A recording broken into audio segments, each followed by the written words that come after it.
আসসালামু আলাইকুম ওয়া রাহমাতুল্লাহি ওয়া বারাকাতুহু। বিসমিল্লাহির রহমানির রহিম। আলহামদুলিল্লাহি রাব্বিল আলামিন ওয়াসসালাতু ওয়াসসালামু আলা রাসূলিহিল কারীম ওয়া আলা আলিহি ওয়া সাহবিহি আজমাইন ওয়া মান তাবিআহুম বিইহসানিন ইলা ইয়াউমিদ্দিন। রব্বিশরাহ লি সাদরি ওয়া ইয়াসসির লি আমরি ওয়াহলুল উকদাতাম মিন লিসানি ইয়াফকাহু কওলি। রব্বানা আতিনা ফিদ দুনিয়া হাসানা ওয়া ফিল আখিরাতি হাসানা ওয়া কিনা আযাবান নার। আম্মা বা'দ, ফাউযু বিল্লাহি মিনাশ শাইতানির রাজীম। বিসমিল্লাহির রহমানির রহিম। হাফিজু আলাস সালাওয়াতি ওয়াস সালাতিল উস্তা ওয়া কুমু লিল্লাহি কানিতিন। আল্লাহ পাক রব্বুল আলামিনের সমস্ত প্রশংসা যে আল্লাহ পাক রব্বুল আলামিন আমাদেরকে হেদায়েত করেছেন কোরআনুল কারীম দিয়ে। সালাত এবং সালাম নাযিল হোক প্রিয় নবী সাল্লাল্লাহু আলাইহি সাল্লামের উপর, যাকে আল্লাহ পাক রব্বুল আলামিন কোরআনুল কারীম দিয়ে সম্মানিত করেছেন। আল্লাহ পাক রব্বুল আলামিন সূরা বাকারা আয়াত নম্বর 258 তে ইরশাদ করেছেন, আলাম তারা ইলাল্লাযী হাজ্জা ইব্রাহিমা ফি রাব্বিহি আন আতাহুল্লাহুল মুলক। এই আয়াতে আল্লাহ পাক রব্বুল আলামিন ইব্রাহিম আলাইহিস সালামের সাথে যে নমরুদ, সেই যুগের জালেম শাসক, তর্কে জড়িত হয়েছিল আল্লাহ পাক সম্পর্কে, সে কথা আল্লাহ পাক উল্লেখ করেছেন। বলছেন, হে নবী, তুমি কি লক্ষ্য করে দেখনি ওই ব্যক্তির দিকে, অর্থাৎ নমরুদের ঘটনার দিকে, যেই ব্যক্তি ইব্রাহিম আলাইহিস সালামের সাথে তর্কে জড়িত হয়েছিল তার রব সম্পর্কে।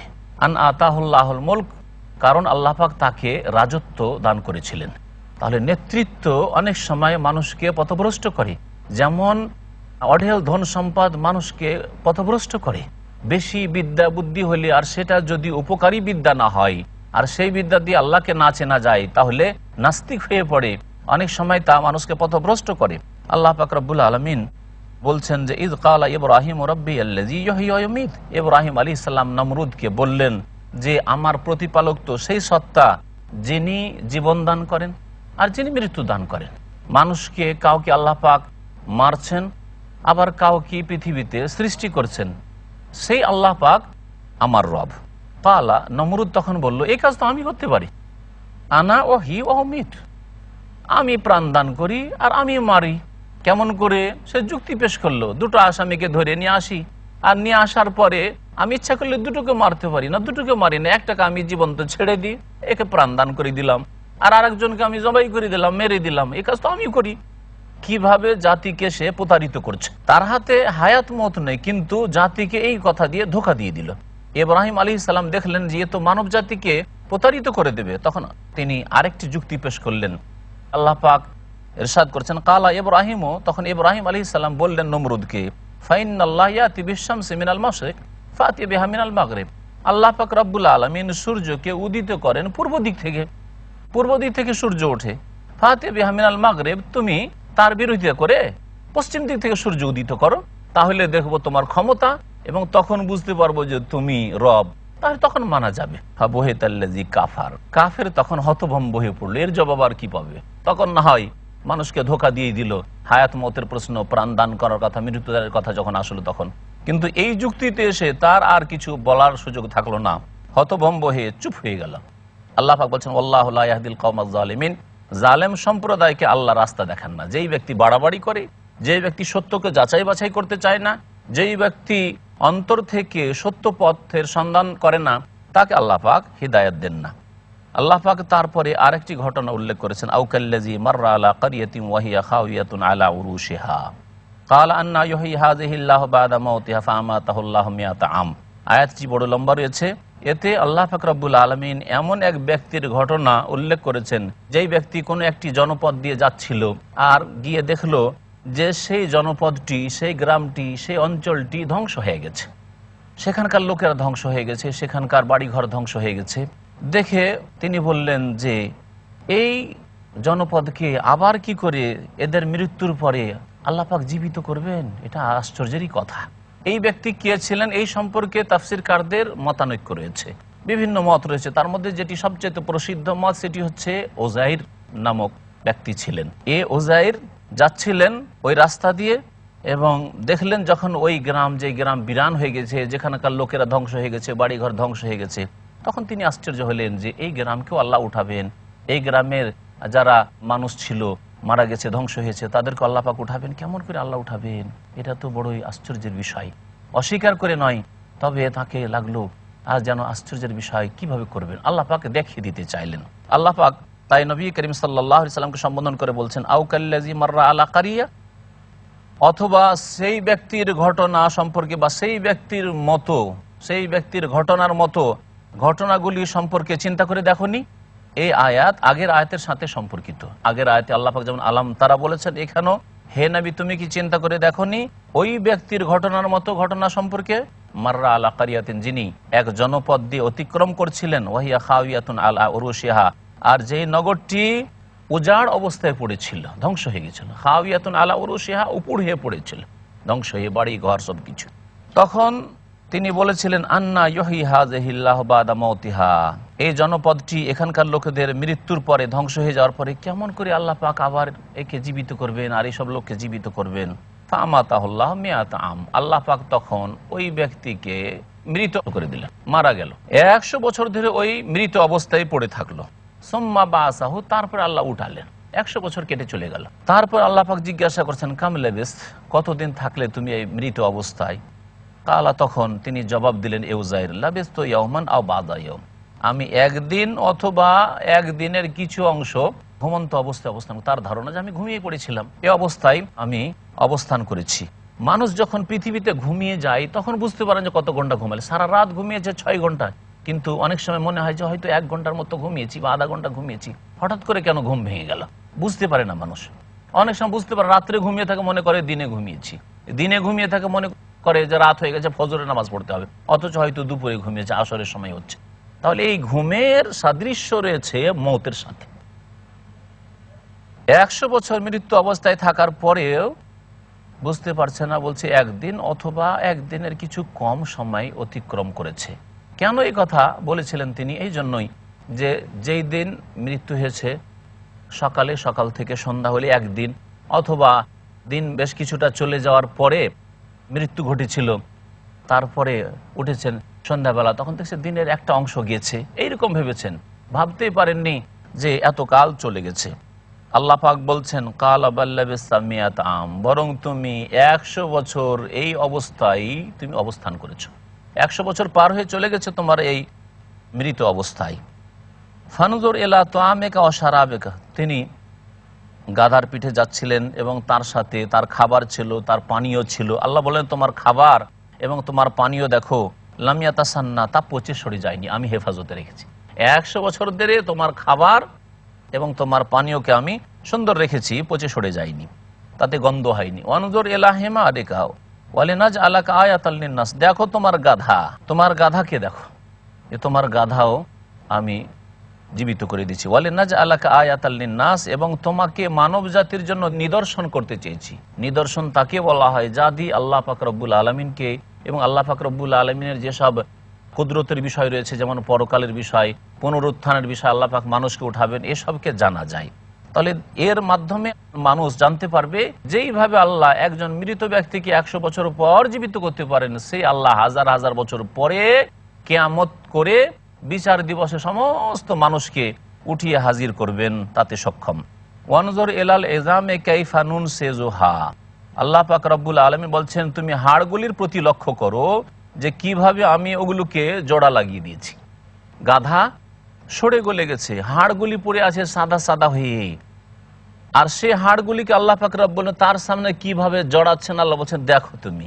সুম্মা নাকসুহা লাহমান, প্রথম হাড়গুলিকে জড়াই দিলাম, আর হাড়গুলি জড়িয়ে দেওয়ার পরে তার ওপর আমি গোশত পরিয়ে দিলাম, গোশতের আবরণ দিয়ে দিলাম।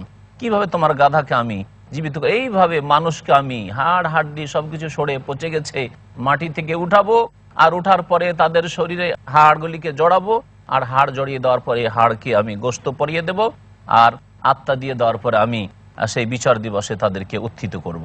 ফালাম্মা তাবাইয়ানা লাহু, যখন তার জন্য এই বিষয়টি সুস্পষ্ট হয়ে গেল যে আল্লাহর জন্য তো কোনো মুশকিল না, এই যে গ্রাম ধ্বংস হয়ে গেছে, এখানকার লোকেরা ধ্বংস হয়ে গেছে, এদেরকে আল্লাহ পাক উঠাবেন সহজ, আমাকে যেমন আল্লাহ পাক রব্বুল আলামিন করেছেন, আমার গাধাকে করেছেন। কালা আলাম, তখন সে বলল যে আল্লাহ, আমি জানতে পেরেছি, আন্নাল্লাহ আলা কুল্লি শাইইন কাদির, যে আল্লাহ পাক রব্বুল আলামিন সমস্ত বিষয়ের ওপর ক্ষমতাবান।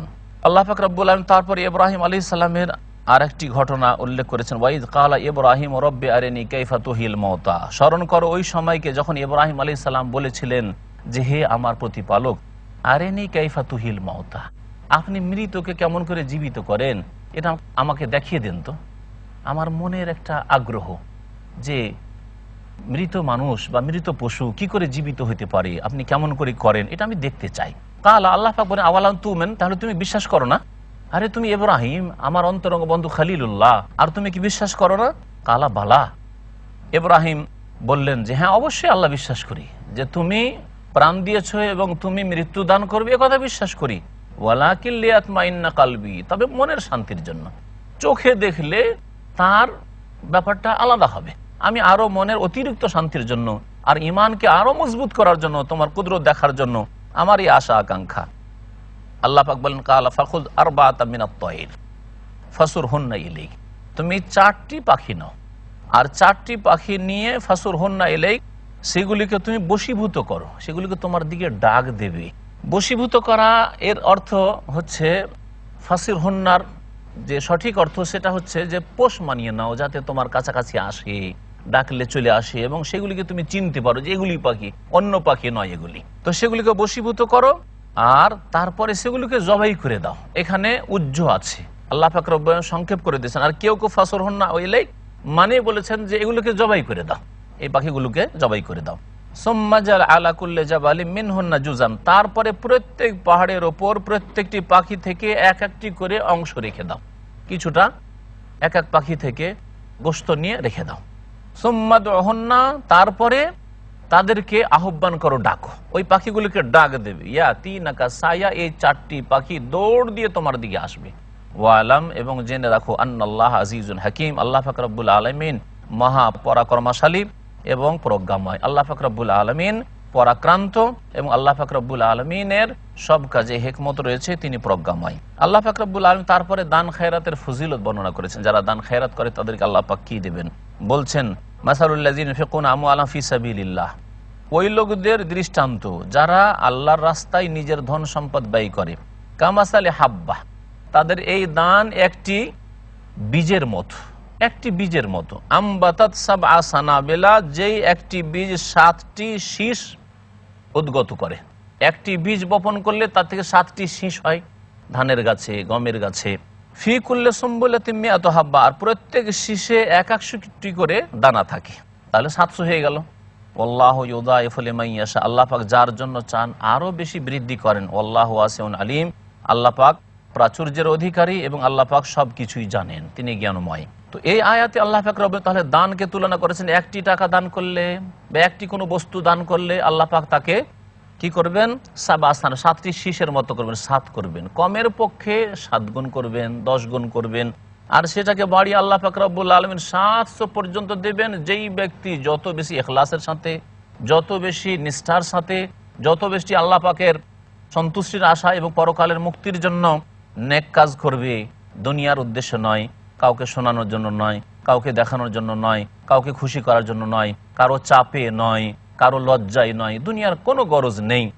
এইভাবে যে যত বেশি ইখলাসের সাথে দান করবে এবং অভাব আছে তারপরেও দান করবে, কারো কোটি কোটি টাকা আছে আর 10 টাকা দান করলে, একজনের 10 টাকা আছে তার মধ্যে সে 5 টাকা দান করলো, তাহলে সেই ব্যক্তি ওই লাখ লাখ টাকা দানের চাইতে বেশি নেকি পাবে। আল্লাহ পাক এইভাবে নেকি কে বাড়িয়ে থাকেন, শুধু 700তেই সীমিত নয়। আল্লাহ বলছেন আল্লাহু ইউদাইফু লিমান ইয়াশা, আল্লাহ যার জন্য চাইবেন আরো বেশি বাড়িয়ে দেবেন। আল্লাহু ওয়াসিউন আলিম, আল্লাহ পাক রব্বুল আলামিন আরো বেশি করতে পারেন এবং তিনি প্রাচুর্যের অধিকারী এবং তিনি সবকিছু জানেন।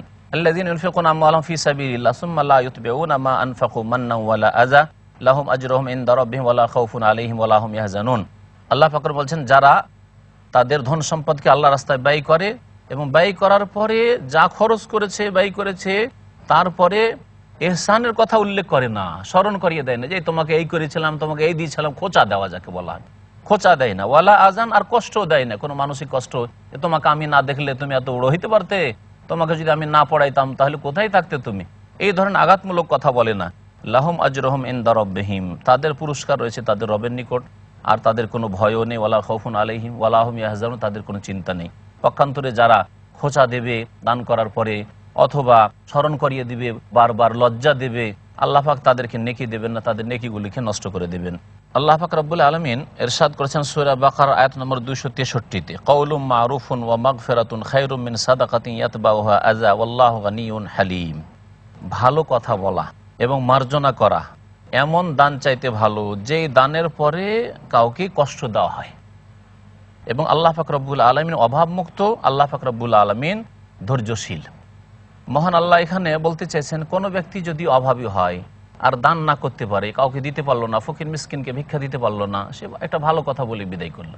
আত্মীয় স্বজনকে কিছু দিতে পারলো না, ভালো কথা বলে বিদায় করলো।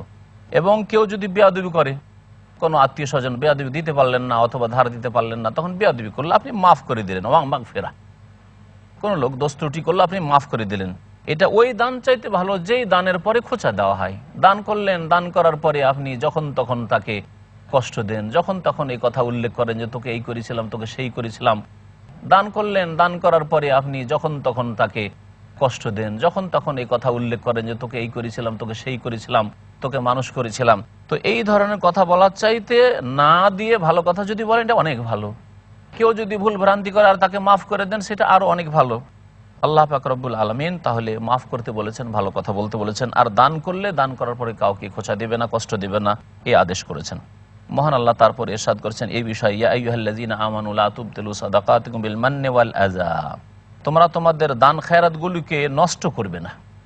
বিল মান্নি ওয়াল আযা, এই দান খায়রাতের কথা স্মরণ করিয়ে দিয়ে, ইহসানের কথা স্মরণ করে দেওয়া, অবদানের কথা স্মরণ করে দেওয়া, যে তোমার উপর আমার অবদান রয়েছে রে, তোমাকে আমি পড়িয়ে মানুষ করেছি, তোমাকে এত টাকা দিয়েছি, তোমাকে এত টাকা ধার দিয়ে সাহায্য করেছি, এই ধরনের কথা বলা আঘাতমূলক। এটা বড়ই ক্ষতিকর যেই ব্যক্তি দান করেছে বা সাহায্য সহযোগিতা তার জন্য। ওয়াল আযা, এবং কষ্ট দেবে না কোনো রকমের। না হলে তোমার উদাহরণ কেমন হবে? কাল্লাযী ইউনফিকু মালাহু রিআন নাস, ওই লোকের মতো হবে যেই ব্যক্তি ধন সম্পদ খরচ করে মানুষকে দেখানোর জন্য, লোক দেখানো খরচ করে।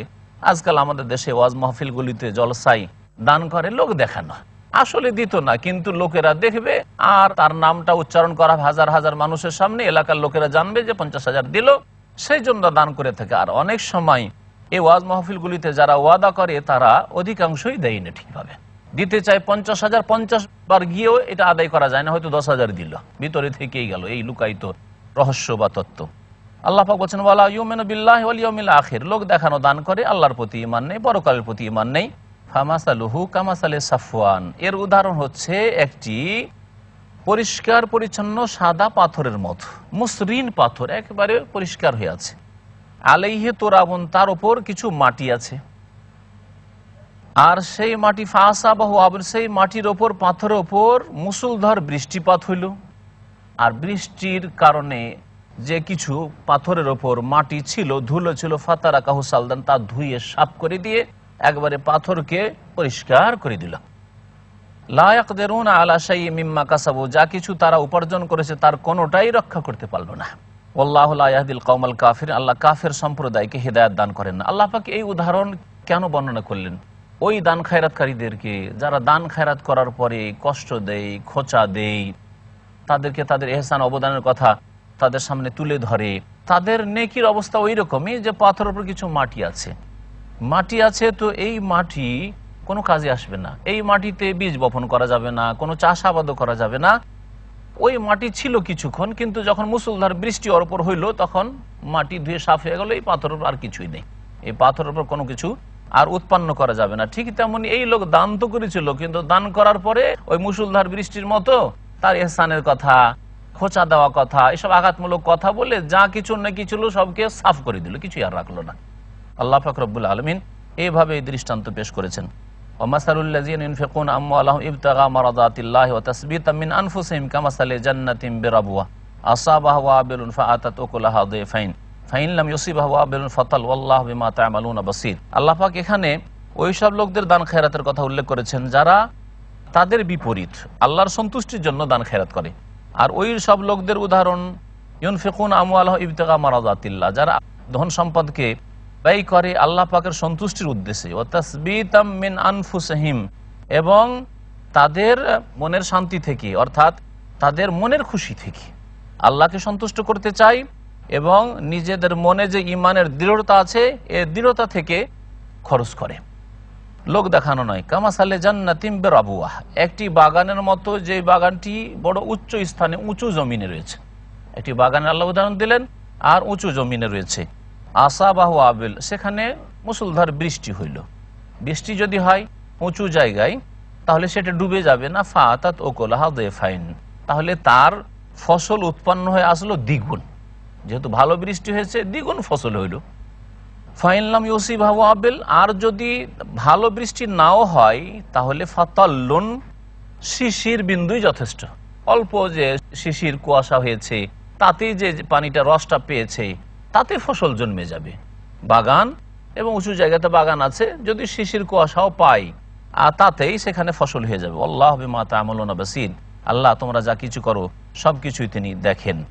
এই উদাহরণ দিয়ে আল্লাহ পাক এই কথাই বুঝালেন যে যারা আল্লাহর সন্তুষ্টির জন্য দান করে এবং মনের ইখলাসের সাথে দান করে আল্লাহ পাক তাদের ফল অবশ্যই দেবেন এবং তাদেরকে বহুগুণ পুরস্কার দেবেন।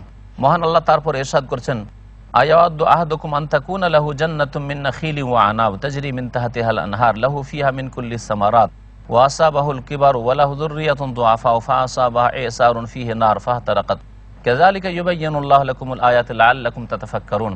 মহান আল্লাহ বলছেন, তোমাদের কেউ কি এটা ভালোবাসবে আন তাকুনা লাহু জান্নাতুম মিন নাখিলিন ওয়া আনাব, যে তার বাগান আছে খেজুরের, তার বাগান আছে আঙ্গুরের, আর তার নিম্ন দেশে নহর প্রবাহিত রয়েছে, ভিতর ভিতর নদী গিয়েছে, ঝর্ণা প্রবাহিত হয়েছে, লাহু ফিহা মিন কুল্লিস সামারাত, আর এই বাগানের মধ্যে আরো বহু রকমের ফলমূল আছে, ওয়াসা বাহুল কিবার, আর বৃদ্ধ হয়ে গেছে, ওই বাগানের মালিক বার্ধক্যে পৌঁছে গেছে, ওয়ালাহু যুররিয়াতুন দুআফা, আর তার ছেলেরা যা আছে সেই ছেলে মেয়েরা সব দুর্বল, ছোট ছোট হয়ে আছে, নাবালক হয়ে আছে। হঠাৎ করে ফাসাবাহা ইসারুন, এমন অগ্নি হাওয়া হইল যে তাতে ফাহতারাকা জ্বলে গেল, এমন ঝড় বাতাস বইল যেই ঝড় বাতাসে আগুন ছিল আর সেই আগুনে বাগান জ্বলে গেল। যদি এই বাগান জ্বলে যায়, এত সুন্দর বাগান ছিল, আর সেই বাগানই ছিল তাদের জীবিকা অর্জনের উপায়, আর ছেলেরা সব নাবালক হয়ে আছে, আর এই ব্যক্তি বাগানের মালিক সেও বৃদ্ধ হয়ে গেছে, আয় উপার্জন আর করার কোনো ক্ষমতা নেই। এই অবস্থায় এই বাগান যদি ধ্বংস হয়ে যায় তাহলে কত ক্ষতি হলো তার। তোমরা কি এরকম মনে করো? ঠিকই তেমনই যদি দান খায়রাত করে যদি সেটাকে যদি লোক দেখানো করো অথবা তাতে যদি খোঁচা দাও আর কষ্ট দাও তাহলে তোমাদের ওই রকমই হবে, নষ্ট হয়ে যাবে। আল্লাহ পাক বলছেন, কাযালিকা ইউবাইয়িনুল্লাহু লাকুমুল আয়াত, এইভাবে তোমাদের জন্য আল্লাহ পাক রব্বুল আলামিন আয়াত সমূহ বর্ণনা করে থাকেন, লাআল্লাকুম তাতাফাক্কারুন, যাতে করে তোমরা চিন্তা করে দেখো। মহান আল্লাহ তারপর ইরশাদ করছেন, ইয়া আইয়ুহাল্লাযীনা আমানু আনফিকু মিন তাইয়্যিবাতি মা কাসাবতুম ওয়া মিম্মা আখরাজনা লাকুম মিনাল আরদ ওয়া লা তায়াম্মামুল খাবিসা মিনহু তুনফিকুন ওয়া লাস্তুম বিআখিযিহি ইল্লা আন তুগমিযু ফীহি ওয়া আলামু আন্নাল্লাহা গানিয়্যুন হামিদ। আল্লাহ পাক রব্বুল আলামিন বলছেন, হে মুমিন সকল, তোমরা যে সব উপার্জন করো তা থেকে যা পাক পবিত্র তা ব্যয় করো। মানুষ উপার্জন করে অনেক সময় সন্দেহ থাকতে পারে যে এটা হারাম অথবা নাজায়েজ, যদি জানা থাকে খবরদার ওটা খরচ করবেন না। আর তার আগে আপনি হারাম থেকে বেঁচে থাকবেন। হারাম দিয়ে আল্লাহর নৈকট্য লাভ হয় না। চুরি করা টাকা, বেঈমানি করা টাকা, সুদের টাকা, ঘুষের টাকা, মাদ্রাসা মসজিদ তৈরি করবেন, হারাম ব্যবসা, এসব আয় উপার্জন দিয়ে আপনি দান খেরাত করবেন, মসজিদ মাদ্রাসা ইসলামের কাজ করবেন আর মনে করবেন নেকি পাবেন। আল্লাহর নৈকট্য হারাম পয়সা দিয়ে হয় না। তাই আল্লাহ পাক বলছেন, ইয়া আইয়ুহাল্লাযীনা আমানু, হে মুমিন সকল, আনফিকু মিন তাইয়্যিবাতি মা কাসাবতুম, তোমরা যা উপার্জন করেছো তার মধ্য থেকে যা পবিত্র তা থেকে ব্যয় করো, হালাল ব্যয় করো। ওয়া মিম্মা আখরাজনা লাকুম মিনাল আরদ, আর যা আমি উৎপন্ন করেছি তোমাদের জমি জায়গা থেকে, জমিন থেকে যা তোমাদের জন্য উৎপন্ন করেছি তা থেকে তোমাদের যে শস্য রয়েছে, খাদ্যদ্রব্য রয়েছে তা ব্যয় করো। ওয়ালা তায়াম্মামুল খাবিসা মিনহু তুনফিকুন, আর খরচ করতে গিয়ে তোমরা সেসবের যেগুলো নিম্নমানের সেগুলির উদ্দেশ্য করিও না। একবার নিম্নমানের আপনার ধান, নিম্নমানের গম, নিম্নমানের ফল, এইরকম জিনিস যেগুলো দ্বারা বেশি উপকার হবে না সেগুলি দান খেরাত করিও না, ভালোটা দান করার চেষ্টা করো। কারণ ওয়ালাস্তুম বিআখিয, তোমরাও নিতে না। তোমরা যদি ফকির হইতে আর যদি ওই পাতান মিশানো চিটা মিশানো যদি ধান দিতে তোমরাও নিতে না, ওই রকমই অন্য কেউ সেটা পছন্দ করবে না। ওয়ালাস্তুম বিআখিযি, আর তোমরাও নিতে না ওই নিচু মানের খাদ্যদ্রব্য বা নিচু মানের যেগুলি ধন সম্পদ, যে ভালোটা দান করে দিলে, বেশি বেশি টাকা পয়সা দান করলে, এত টাকা দান করলে গরিব হয়ে যাবে, তো কি করে খাবে তুমি, তোমার ছেলে মেয়ে কি করে খাবে দান করে দিলে, মসজিদ মাদ্রাসায় তুমি 1 বিঘা জমি দিয়ে দিবে, এটা থাকলে তোমার ছেলে মেয়ের কাজ আসতো না। এগুলি কথা, এই কুমন্ত্রণা শয়তান দিয়ে থাকে। ইল্লা আন তুগমিযু ফী, তবে যদি তুমি এই ক্ষেত্রে অমুখাপেক্ষী হও, লজ্জা বোধ করো যে আগে দিচ্ছে তো হয়তো নিয়ে নিলাম, কিন্তু আসলে সন্তুষ্ট হয়ে তুমি খারাপ জিনিস নিতে চাইবে না। ওয়া আলামু আন্নাল্লাহা গানিয়্যুন হামিদ, জেনে রাখো আল্লাহ পাক অভাবমুক্ত আর প্রশংসিত। মহান আল্লাহ তারপরে ইরশাদ করছেন, আশ-শায়তানু ইয়াইদুকুমুল ফাকরা, শয়তান তোমাদেরকে অভাবের প্রতিশ্রুতি দিয়ে থাকে। আল্লাহ পাক বলছেন, ওয়া ইয়া'মুরুকুম বিল ফাহশা, আর শয়তান তোমাদেরকে অশ্লীল কাজের জন্য প্ররোচিত করে। শয়তান সবসময় খারাপ কাজ করতে বলে, এটা কর ওইটা কর, শুধু খারাপ কাজে লাগায়। ওয়াল্লাহু ইয়াইদুকুম মাগফিরাতাম মিনহু ওয়া ফাযলা, তবে আল্লাহ পাক তোমাদেরকে তার মার্জনার ওয়াদা করছেন এবং তার অনুগ্রহের ওয়াদা করছেন যে তুমি দান খেরাত করো, আল্লাহ অনুগ্রহ করবেন এবং আল্লাহ পাক গুনাহ খাতা মাফ করবেন। আল্লাহু ওয়াসিউন আলিম, এবং আল্লাহ পাক রব্বুল আলামিন প্রাচুর্যের অধিকারী এবং মহাজ্ঞানী। মহান আল্লাহ ইরশাদ করেছেন, ইউতিল হিকমাতা মান ইয়াশা, যাকে চান আল্লাহ পাক হিকমত দান করেন। এই হিকমত কোরআন এবং হাদিসের জ্ঞান। এই হিকমত হচ্ছে বিচার বিদ্যা, বিচার করার যে আল্লাহ পাক বিশেষ বিশেষ লোককে বিশেষ তৌফিক দান করেছেন। ওমান ইউতাল হিকমাতা, এবং যাকে হিকমত দেওয়া হবে, কোরআন সুন্নাহর জ্ঞান দেওয়া, আল্লাহ প্রদত্ত জ্ঞান দেওয়া হবে, বিচার জ্ঞান দেওয়া, ফাকাদ উতিয়া খায়রান কাসীরা, তাকে অজস্র কল্যাণ যেন দেওয়া হয়েছে। ওমা ইয়াযাক্কারু ইল্লা উলুল আলবাব, একমাত্র জ্ঞানীরাই উপদেশ নিতে পারে। আল্লাহ পাক রব্বুল আলামিন সূরা বাকারা আয়াত নম্বর 270 এর ইরশাদ করছেন আল্লাহর রাস্তায় ব্যয় করা সম্পর্কে এবং মান্নত করা সম্পর্কে। ওমা আনফাকতুম মিন নাফাকাতিন আও নাযারতুম মিন নাযর ফাইন্নাল্লাহা ইয়ালামু, তোমরা যা কিছু ব্যয় করবে, আও নাযারতুম মিন নাযরিন, অথবা মান্নত করবে, আল্লাহর জন্য যা কিছু খরচ করবে, সেই খরচ করা দুই রকম হতে পারে। এক খরচ করা হচ্ছে যেই খরচ হচ্ছে ফরজ ওয়াজিব আপনার উপর, মাতা পিতার উপর খরচ করা, স্ত্রী ছেলে মেয়েদের উপর খরচ করা, ভাই বোন যারা নাবালক রয়েছে তাদের উপর খরচ করা, আপনজন যারা রয়েছে যাদের খরচ দেওয়ার কেউ নেই কিন্তু আপনাকে আল্লাহ সচ্ছল করেছেন তাদের খরচ দেওয়া, এগুলি হচ্ছে ফরজ খরচ। এছাড়া আর এক ধরনের খরচ হচ্ছে ফরজ জাকাত। এই দুই রকমের খরচ হচ্ছে ফরজ। আর বাকি অতিরিক্ত সাদাকা, এটা হচ্ছে নফল দান, তাও আল্লাহ রাস্তায় ব্যয় করা। যা কিছু তোমরা ব্যয় করবে সে ফরজ হোক অথবা নফল হোক। আও নাযারতুম মিন নাযরিন, অথবা তোমরা কোনো মান্নত করবে। এই মান্নত আল্লাহর জন্য হইতে হবে। যেমন সাদকা দান খেরাত করা ইবাদত আল্লাহ পাক রব্বুল আলামিনের, তেমনই মান্নত করা হচ্ছে ইবাদত। যেমন নামাজ আপনার ইবাদত, রোজা হজ যাকাত ইবাদত, তেমনই মান্নত হচ্ছে ইবাদত। এই জন্য যেমন আপনার নামাজ রোজা হজ যাকাত সিজদা রুকু আল্লাহর জন্য হবে, ঠিক তেমনই মান্নত আল্লাহর জন্য হইতে হবে। আল্লাহ ছাড়া অন্যের জন্য মান্নত করলে সেটা বড় শিরক হবে, আর ইসলাম থেকে এই শিরকের কারণে বেরিয়ে যাবে। আল্লাহ পাক রব্বুল আলামিন এই মান্নত করলে পুরা করতে বলেছেন। মান্নত করা নবী সাল্লাল্লাহু আলাইহি ওয়াসাল্লাম পছন্দ করেননি, তবে শরীয়তে কেউ যদি মান্নত করে নেই তাহলে মান্নত পুরা করা ফরজ। মান্নত কাকে বলে? মান্নতের সংজ্ঞা হচ্ছে যা আল্লাহ আপনার ওপর ফরজ করেননি, নিজের ওপর আপনি চাপিয়ে নিলেন। আল্লাহ যদি আমার ছেলেটা অসুস্থ আছে, ভালো হয়ে যায়, তাহলে আমি একটা খাসি জবাই করে গরিব মিসকিনকে খাওয়াবো। আল্লাহ যদি আমার ছেলেটা বিদেশ চলে যায়, তাহলে আমি 3টি রোজা রাখবো। আল্লাহ রোজা আপনার ফরজ করেনি, এই 3টি রোজা আপনার ওই খাসি জবাই করে খাওয়ানো ফরজ করেনি, কিন্তু আপনি যেহেতু কথা বলে ফেলেছেন সেই জন্য আপনার উপর ফরজ হয়ে গেছে। মহান আল্লাহ আরেকটি আয়াতে ইরশাদ করেছেন, ওয়াল ইউফু নুযুরাহুম, তারা যেন তাদের মান্নত পুরা করে। আল্লাহ পাক প্রশংসা করেছেন ওইসব মুমিন মুসলিমের যারা মানত পুরা করে। ইউফুনা বিন নাযরি ওয়া ইয়াখাফুনা ইয়াওমান কানা শাররুহু মুস্তাতিরা, যারা আল্লাহ ভীরু হবে, যারা আল্লাহকে ভয় করবে, জাহান্নামকে ভয় করবে, তারা তাদের মানত পুরা করবে। মানত পুরা করতে হবে, কারণ নিজে আপনি চাপিয়ে নিয়েছেন নিজের ওপর। তবে মানত করাকে নবী করিম সাল্লাল্লাহু আলাইহি ওয়াসাল্লাম পছন্দ করেননি। এই জন্য অনেকের মতে মানত করা অপছন্দনীয়। কি জন্য? নবী সাল্লাল্লাহু বলেছেন, ফাইন্নাহু লা ইউগনি মিনাল কাদারি শাইআ, মানত আপনার তকদির পরিবর্তন করতে পারে না। পক্ষান্তরে সাদকা দান, পার্থক্য আছে মানত করা এবং সাদকার মাঝখানে। সাদকা করলে নবী সাল্লাল্লাহু আলাইহি ওয়াসাল্লাম বলেছেন, সাদকা করলে বালা মুসিবত দূর হয়, দান খেরাত করলে বালা মুসিবত দূর হয়।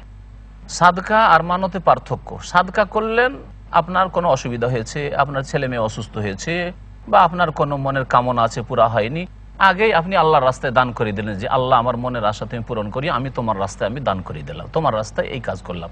আগেই আপনি 2-4-5টি রোজা রেখে নিলেন, আল্লাহ আমি 2-4টি রোজা রাখলাম, আল্লাহ তুমি আমার মনের আশা পূরণ করো, অগ্রিম তাহলে সেই কাজটি করে দিলেন, কোনো শর্ত লাগালেন না। পক্ষান্তরে মান্যতে আল্লাহ যদি আমার ছেলে ভালো হয়ে যায় তাহলে করব, আমার ছেলে যদি বিদেশ চলে যায় তাহলে করব, হ্যাঁ আমার এই চাকরিটা হয়ে গেলে এই কাজ করব। তাহলে আল্লাহর সাথে যেন আপনি শর্ত লাগাচ্ছেন যে আল্লাহ তুমি যদি আমার ছেলেটাকে ভালো করে দাও তাহলে খাসি খাওয়াবো, আল্লাহ যদি তুমি আমার ছেলেটাকে বিদেশ পাঠিয়ে দাও তাহলে আমি 3টি রোজা রাখবো। তাহলে আল্লাহর সাথে যেন একটা কন্ডিশন হচ্ছে, শর্ত লাগানো হচ্ছে। এটি একটি বেয়াদবি। আপনাকে যদি কেউ বলে যে আপনাকে আমি দাওয়াত খাওয়াবো, কিন্তু আপনি যদি আমার আজকে একটু বোম্বে শহরটা ঘুরিয়ে দেন, তাহলে আপনি তার দাওয়াত পছন্দ করবেন? এই শর্ত লাগিয়ে দাওয়াত খাওয়াবে আমাকে, এক শর্ত লাগিয়ে আবার কেন? বেয়াদবি। আল্লাহ পাকের সাথে যেন এক মান্যত করে এক ধরনের বেয়াদবি এইরকম। সেই জন্য মান্যতে এই শর্ত লাগবে না, ভালো হইলে করলাম, মনের আশা পূরণ হইলে করলাম, এইরকম করবেন না। আল্লাহর রাস্তায় দান করে দেন। তবে মান্যত করে নিলে তা পুরা করা ফরজ, যদি মান্যত জায়েজ হয়। আল্লাহ পাক রব্বুল আলামিন মান্যতের কথা এখানে উল্লেখ করেছেন, তোমরা আল্লাহর রাস্তায় যা কিছু ব্যয় করবে অথবা মান্যত করবে, যদি করো ফাইনাল্লাহ ইয়ালামুহু, আল্লাহ পাক জানছেন। আল্লাহ পাক জানছেন। হারাম, শিরকি, বিদাতি মান্যত করলে তা পুরা করবেন না, পুরা করা যাবে না। আল্লাহ পাক বলছেন ওমালিজ জালিমিনা মিন আনসার, জালেমদের কোনো সাহায্যকারী নেই। যারা জুলম অত্যাচার করবে, নিজের উপরে জুলুম করা হোক পাপ করে। জুলুম দুই প্রকার, কিন্তু আমরা সাধারণ মানুষ বুঝি জুলুম মানে কারো ক্ষয়ক্ষতি করা। হ্যাঁ, কারো কিছু বেইমানি করলেন, কারো উপর জুলম অত্যাচার বাড়াবাড়ি করলেন, কাউকে মারধর করলেন, এগুলি হচ্ছে জুলম। না, এগুলি হচ্ছে মানুষের উপর জুলুম বা বান্দার উপর জুলুম। এরকম পশু পাখির উপর জুলুম, অন্যায়ভাবে আপনি হত্যা করলেন অথচ সেটা আপনি খেলেন না বা খাওয়ার বস্তু নয়, জুলম। এটা হচ্ছে আল্লাহ ছাড়া অন্যের হকের ক্ষেত্রে জুলুম। আল্লাহর হকের ক্ষেত্রে জুলুম হচ্ছে শিরক করা, সবচেয়ে বড় জুলুম। নামাজ পড়ছেন না, আপনি আল্লাহর হকের ক্ষেত্রে জুলুম করছেন। রমজানের রোজা রাখছেন না, আপনি পাপ করে জুলুম করছেন। আপনি মদ পান করছেন, আপনি ফিল্ম দেখছেন, আপনি নিজের নাফসের উপরে জুলুম করছেন এবং আল্লাহর হকের ক্ষেত্রে জুলুম করছেন। কারো ক্ষতি করলেন, আপনি বাড়িতে বসে এইসব পাপ করলেন, কিন্তু আপনি জুলুম করলেন। এই জন্য কোরআনের ভাষায় জুলুম বলা হয়েছে আল্লাহর হকের ক্ষেত্রে, যে কোনো গুনাহ করাকে জুলুম বলা হয়েছে, শিরকে সবচেয়ে বড় জুলুম বলা হয়েছে, আর মানুষের ওপর বা আল্লাহর সৃষ্টির উপর জুলুমকেও জুলুম বলা হয়েছে। এই জন্যই তো যে বিড়ালকে বেঁধে রেখেছিল এক মহিলা, আর তাকে খেতেও দেয়নি আর ছাড়েও নেই। কি হয়েছিল? ফাদা খালাতিন নার, জাহান্নামে গিয়েছে ওই মহিলা। কি জন্য? বিড়াল উপরে জুলুম করেছে। তাহলে বোঝা গেল যে আল্লাহর কোন সৃষ্টির উপরও জুলুম করা যাবে না। আল্লাহ পাক রব্বুল আলামিন বলছেন ওমালিজ জালিমিনা মিন আনসার, যারা জালেম তাদের কোনো সাহায্যকারী পাবে না, আখিরাতে পাবে না, আর দুনিয়াতে যদি আল্লাহ ইচ্ছা না করেন তাহলে সাহায্যকারী পাবে না। তবে আল্লাহ পাক রব্বুল কখনো কখনো জালেমকেও দুনিয়াতে কিছু সাহায্যকারী দিয়ে দেন, পরীক্ষার জন্য ছাড় দিয়েছেন, অবসর দিয়েছেন। মহান আল্লাহ তারপরে দান খায়রাত করবেন তো প্রকাশ্যে করবেন না গোপনে করবেন, এই বিষয়টি উল্লেখ করেছেন। ইনতুবদু সাদাকাতি ফানিম্মাহি ওয়া ইনতুখফুহা ওয়া তুতুহাল ফুকারা ফাহুয়া খায়রুল লাকুম। আল্লাহ বলেন তোমরা যদি দান খায়রাতকে প্রকাশ করো, সাদাকাত, সাদকা মানে আমরা সাধারণ ভাষায় উর্দু বাংলা ভাষায় বুঝি সাদকা মানে নফল দান খায়রাত, কিন্তু কোরআনের ভাষায় সাদকা ফরজ যাকাতকেও বলা হয় আর দান খায়রাতকে নফল দানকেও বলা হয়। কোরআনে কারীম আল্লাহ পাক যাকাত সম্পর্কে আল্লাহ পাক বলছেন নবী করিম সাল্লাল্লাহু আলাইহি ওয়াসাল্লামকে, খুয মিন আমওয়ালিহিম সাদাকা, তাদের ধন সম্পদ থেকে যাকাত গ্রহণ করো। তাহলে এখানে সাদাকা মানে যাকাত। তো তোমরা যদি যাকাত অথবা নফল দানকে প্রকাশ করো, প্রকাশ্যে দান করো, ফানিম্মাহি, আল্লাহ বলছেন এটাও ভালো কাজ। ব্যাখ্যা পরে করব কখন ভালো হবে কোনটা।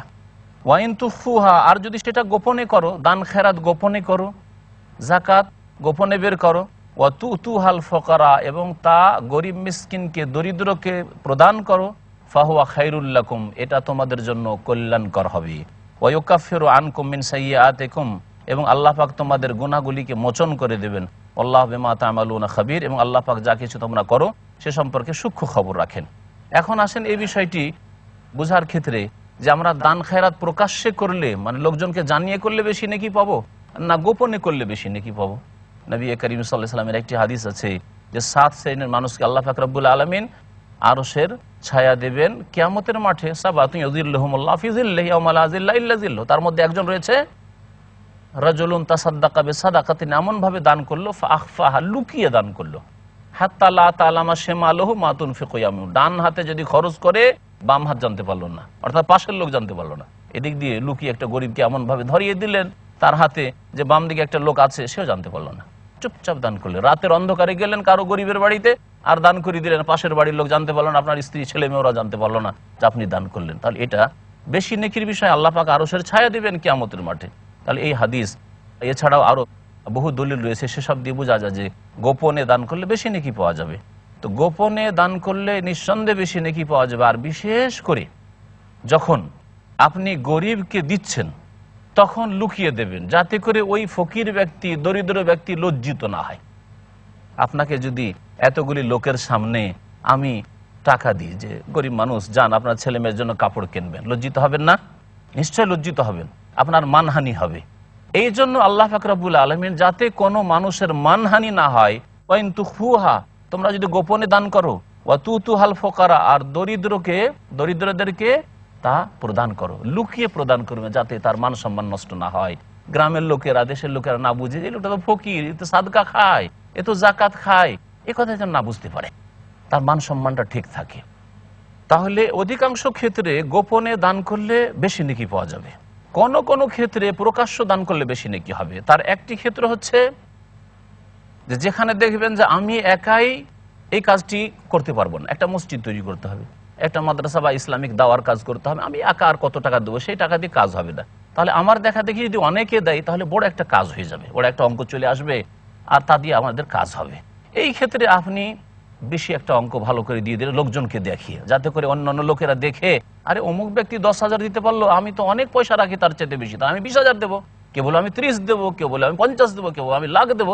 এই করে অনেক টাকা পয়সার ব্যবস্থা হয়ে যাবে, যা দিয়ে দিনের কাজ হবে। এই ক্ষেত্রে যদি দেখা যায় যে আপনার অনুকরণ অনেকে করবে আর এর প্রয়োজন রয়েছে, তাহলে প্রকাশ্যে দান করলে বেশি নেকি রয়েছে। আল্লাহ বলেছেন ফান্নে এম্মাহে, ভালো কাজ এটা। আর কোন কোন ওলামায়ে কেরাম বলেছেন যে ফরজ জাকাত দেওয়ার ক্ষেত্রে প্রকাশ্যে দিতে হবে। আপনি পয়সাওয়ালা মানুষ, আর যদি জাকাত প্রকাশ্য না দেন, লুকিয়ে লুকিয়ে শুধু গরিবকে দিয়ে দেন, তাহলে এলাকার মানুষরা কি বলবে, বলে এই লোকটা কৃপণ, কখনো জাকাত দিতে দেখলাম না, এত টাকা আছে কখনো তো জাকাত দেয় না, কখনো গরিব মিসকিনকে কিছু দেয় না। যাতে করে এই আপনার মিথ্যা অপবাদ না আসে, সেই জন্য ফরজ জাকাতকে অনেক ওলামারা বলেছেন লুকিয়ে না দিয়ে প্রকাশ্যে দিতে হবে। নফল দান খায়রাত লুকিয়ে দিতে হবে, ফকির মিসকিনের হাতে তুলে যখন দিতে যাবেন তখন লুকিয়ে দেবেন। আল্লাহ পাক রব্বুল আলামিন যেন বুঝার এবং আমল করার তৌফিক দান করেন। আল্লাহ পাক বলছেন তারপরে লাইসা আলাইকা হুদাহুম ওয়ালাকিন্নাল্লাহ ইয়াহদি মান ইয়াশা, কোন মানুষকে হেদায়েত করা হে নবী এটা আপনার দায়িত্ব না, আপনার ক্ষমতাতে না। হেদায়েত দুই অর্থে ব্যবহার হয়েছে কোরআনে কারিমে, এর আগে অনেকবারই আমি আলোচনা করেছি। তার মধ্যে একটি হচ্ছে রাস্তা দেখানো। হ্যাঁ, রাস্তা দেখানো কাজ নবী করিম সাল্লাল্লাহু আলাইহি সাল্লামের, রাস্তা দেখিয়ে দেওয়া কোরআনুল কারিমের কাজ। রাস্তা দেখিয়ে দেওয়া যারা দিনের দায়ী আম্বিয়া এবং রসুলগণ এবং তাদের অনুসারী, তাদের কাজ। ওয়ারাসাতুল আম্বিয়া যারা নবীদের ওয়ারেস উত্তরাধিকারী, তাদের কাজ হচ্ছে রাস্তা দেখিয়ে দেওয়া, রাস্তা দেখাতে পারেন।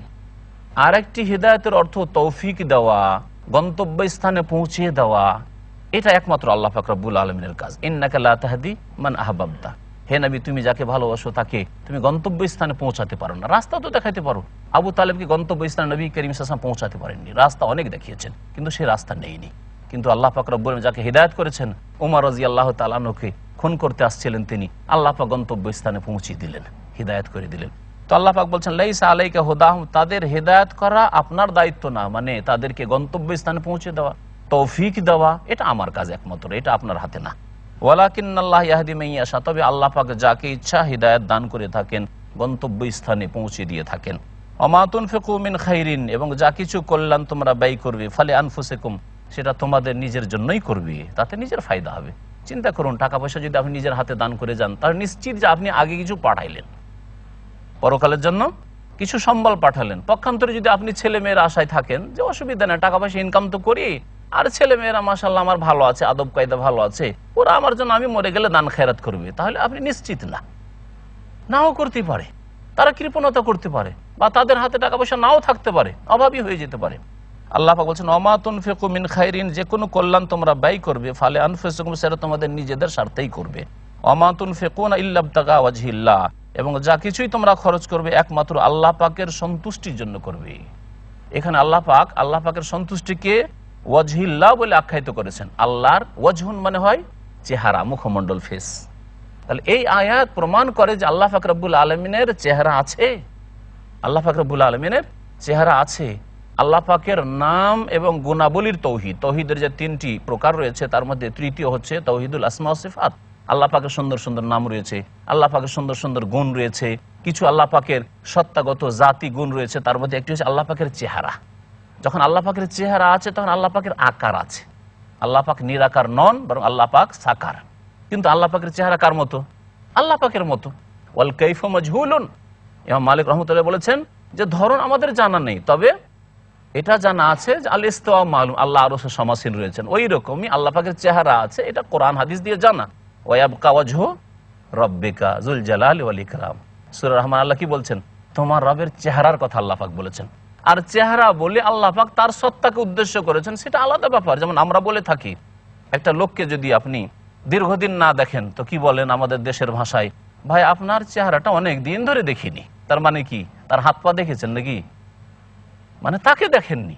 তাহলে চেহারা যেটা সবচাইতে উত্তম অঙ্গ সেটা বলে গোটা তার বডিটাকে উদ্দেশ্য করেছেন এবং তার ব্যক্তিত্বকে উদ্দেশ্য করেছেন। ঠিক তেমনি আল্লাহ পাক তার চেহারার কথা উল্লেখ করে তার জাতকে উদ্দেশ্য করেছেন। কিন্তু তার চেহারা আছে, যেমন আপনার চেহারা আছে বলেই বলেছি ভাই আপনার চেহারাটা অনেক দিন থেকে দেখিনি। আপনার মা যদি বিদেশে আপনি থাকেন, যেমন আমরা বিদেশে থাকি, বাবা রে তোর চেহারাটা যে কত সুন্দর, আমি অনেক দিন থেকে দেখিনি। তার চেহারা দেখেনি, হাত পা দেখেছে? কখনো দেখেনি। তো আল্লাহ পাক ওই রকমই বলেছেন, আল্লাহ পাকের চেহারা রয়েছে তার মতো। ওমা তুনফিকু মিন খাইরিন ইউআফা ইলাইকুম, আর যা কিছু তোমরা কল্যাণ খরচ করবে আল্লাহ তোমাদেরকে পূর্ণ মাত্রায় তার প্রতিদান দেবেন। ওয়া আনতুম লা তুযলামুন, আর তোমাদের উপর কোনো রকমের জুলম করা হবে না। নেকি করলে বেশি আল্লাহ ঘাটতি করে দিলেন, এইরকম আল্লাহ পাক রব্বুল আলামিন করবেন না। এ দান খায়রাত কার জন্য করবে? বিশেষ করে আল্লাহ বলছেন দান খায়রাত আপনি যে করবেন, আপনার দান পাওয়ার যোগ্যকে, হকদারকে বলছেন লিল ফুকারা ইল্লাযিনা উহসিরু ফি সাবিলিল্লাহ লা ইস্তাতিউনা দারবান ফিল আরদি ইয়াহসাবুহুমুল জাহিলু আগনিয়া মিনাত তাআফফুফ। আল্লাহ বলছেন ওই সব দরিদ্র অভাবীদের জন্য, আল্লাযিনা উহসিরু ফি সাবিলিল্লাহ, যাদেরকে আল্লাহর রাস্তায় আবদ্ধ করে রাখা হয়েছে, যারা এখানে সেখানে যেতে পারে না, তাদের বিশেষ কোনো কারণে এমনভাবে তারা আবদ্ধ হয়ে আছে যে দূরে কোথাও যেতে পারে না। হয়তো কোনো কাজে এমন নিয়োজিত আছে যে সেই কাজে ব্যস্ত, দিনের খেদমতে ব্যস্ত আছে, অন্য কোথাও যেতে পারে না, অথবা যে কোনো কারণে হোক না কেন, শত্রুদের কারণে হোক, অন্য কোথাও রুজি রোজগারের জন্য যেতে পারে না, এরা বেশি হক রাখে। এবং তাদের আরো কিছু গুণ আল্লাহ বর্ণনা করেছেন, লা ইয়াস্তাতিউনা যারবান ফিল আরদি, পৃথিবীতে তারা সফর করতে সক্ষম নন। এখানে যারবান মানে সফর করা। কোরআনে কারিমে দারাবা তিনটি অর্থে ব্যবহার হয়েছে। দারাবার প্রসিদ্ধ অর্থ হচ্ছে মারা, তাই না? দারাবা মানে মারা। আর দারাবার আরেকটি অর্থ হচ্ছে সফর করা, যা এখানে অর্থ ইয়া আইয়ুহাল্লাযীনা আমানু ইযা দারাবতুম ফি সাবিলিল্লাহ, তোমরা যখন আল্লাহর রাস্তায় সফর করে ভ্রমণ করবে, তাহলে ট্যুর করাকে দারাবা বলা হয়েছে। আর দারাবা মানে দারাবাল্লাহু মাসালান, আল্লাহ বলেছেন কোরআনে কারিমে একাধিক আয়াতে, ওয়া ইয়াদরিবুল্লাহুল আমসাল, আল্লাহ পাক রব্বুল আলামিন দৃষ্টান্ত বর্ণনা করেন। তো দারাবা মানে বর্ণনা করাও হয়, ক্ষেত্র বিশেষে আপনাকে ওইভাবে তার অর্থ করে নিতে হবে। আল্লাহ পাক বলছেন তারা জমিনে সফর করতে সক্ষম নয়। ইয়াহসাবুহুমুল জাহিলু আগনিয়া, যারা মূর্খ মানুষ তাদেরকে সচ্ছল মনে করে, মিনাত তাআফফুফ, তাদের না চাওয়া দেখে। এরা কখনো কারো বাড়ি ভিক্ষা করতে যাবে না, কারো কাছে হাত পাতবে না, কারো দ্বারস্থ হবে না, বলবে যে ভাই অভাবী হয়েছে, খেতে পায় না, কিছু দাও, এই কথা কখনো বলতে যাবে না। যারা সম্ভ্রান্ত মানুষ, যারা ভদ্র মানুষ, যারা শরীফ মানুষ, তারা অভাবী হলেও বাড়িতে খেতে নেই, ছেলে মেয়ে খেতে পায় না, স্ত্রীর কাপড় নেই, কখনো চাইবে না যে আমাকে ফিতরা দাও, আমাকে চামড়ার পয়সা দাও, আমাকে এই সাহায্য করো, এই কথা কখনো বলতে যাবে না। এরা বেশি হক রাখে তোমার দানের। আল্লাহ পাক বলছেন তারিফুহুম বিসীমাহুম, আল্লাহ বলছেন হে নবী তুমি তাদেরকে চিনতে পারবে তাদের লক্ষণ দেখলে, তাদের চেহারা আকৃতি দেখলে। মুখ শুকিয়ে আছে, জীর্ণ শীর্ণ আছে, কাপড় ছিঁড়ে ফাটা হয়ে আছে, কিন্তু কাউকে কোনোদিন বলে না যে আমার কাছে কাপড়ের ব্যবস্থা নেই, আমার কাছে টাকা পয়সা নেই, এ কথা কখনো বলে না। লা ইয়াসআলুনান নাসা ইলহাফা, মানুষের কাছে তারা নাছোড় হয়ে ভিক্ষা করে না।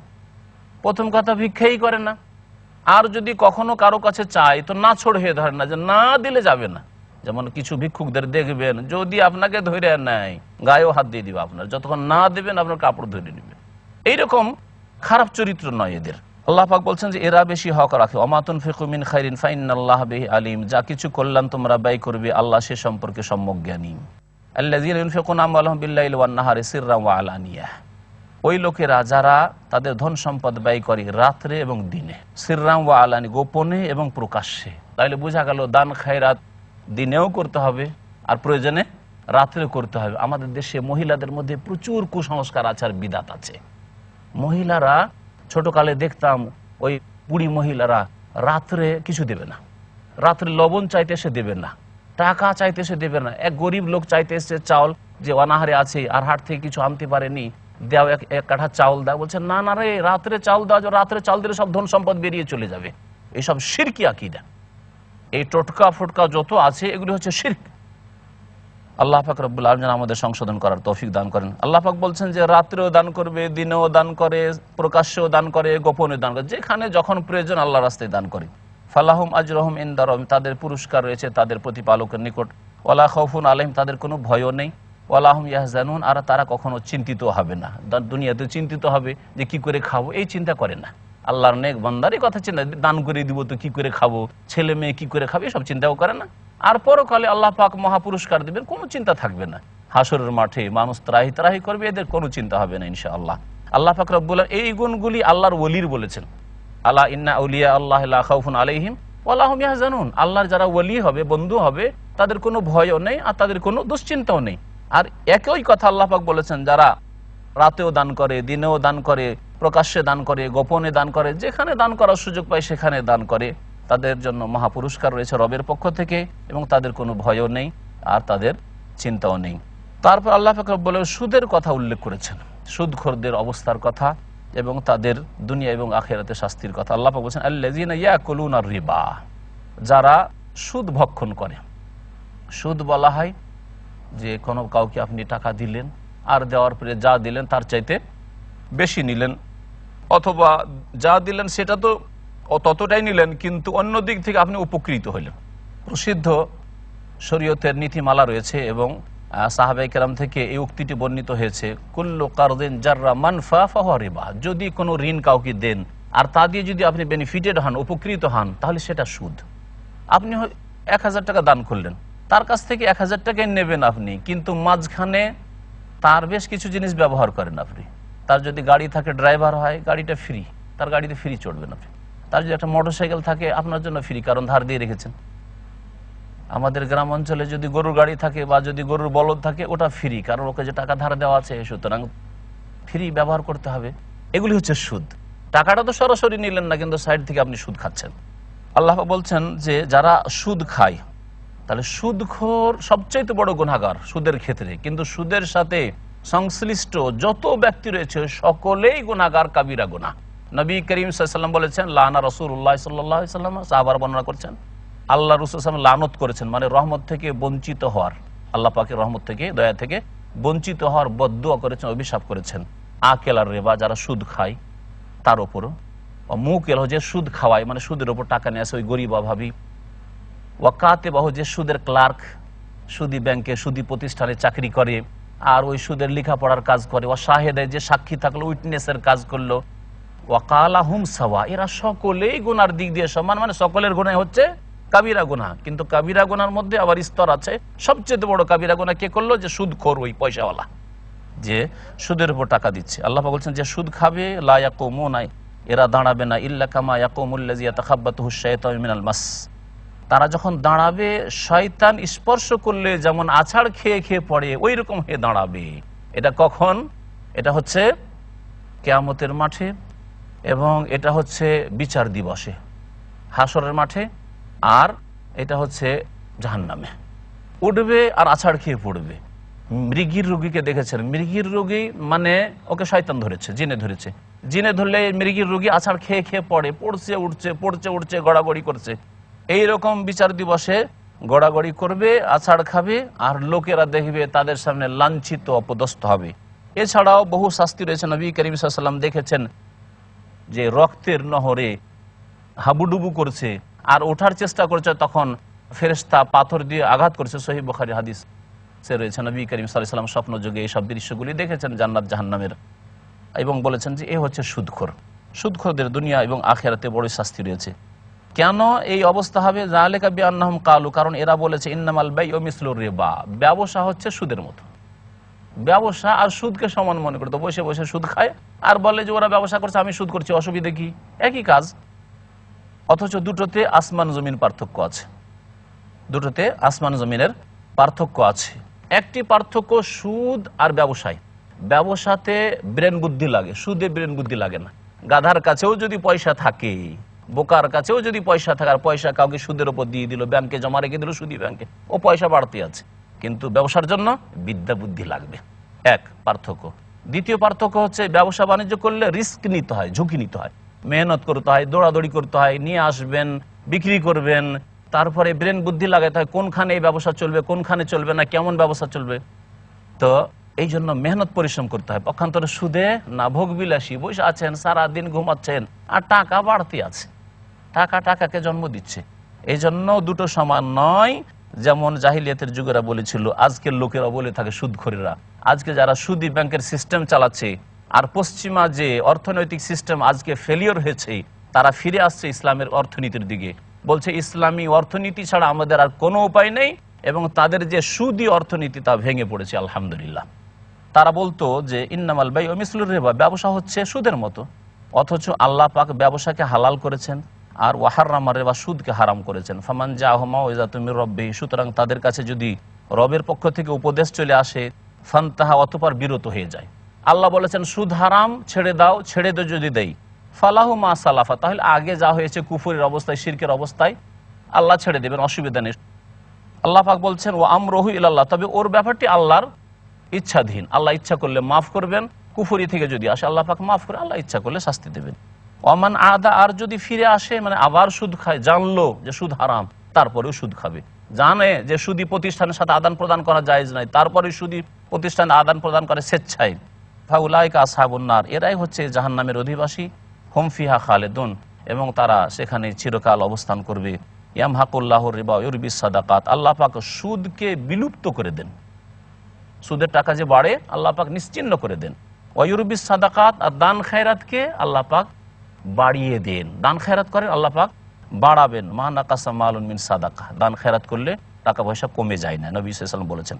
আল্লাহু লা ইউহিব্বু কুল্লা কাফফারিন আসিম, আল্লাহ পাক প্রত্যেক কাফেরকে ভালোবাসেন না, আর আসিম পাপিষ্ট গুনাহগারকে আল্লাহ পাক ভালোবাসেন না। আর সুদখোর বড় পাপিষ্ট এবং আল্লাহর নাশুকুর গুজার, কাফফার মান নাশুকুর গুজার হইতে পারে। আল্লাহ পাকের শুকরিয়া আদায় করে গরিবকে ধার করজ দেবে, কার্জে হাসানা দেবে, গরিবকে দান খেরাত করবে, তা না করে গরিবের রক্ত সে চুষতে চায়। আল্লাহ পাক তাদেরকে যেন হেদায়েত দান করেন এবং আমাদেরকে সুদ থেকে বেঁচে থাকার যেন তৌফিক দান করেন। আল্লাহ পাক আমাদের হালাল রিজিক যেন দান করেন। সুবহান রাব্বিকা রাব্বিল ইজ্জাতি আম্মা ইয়াসিফুন ওয়া সালামুন আলাল মুরসালিন ওয়ালহামদুলিল্লাহি রাব্বিল আলামিন।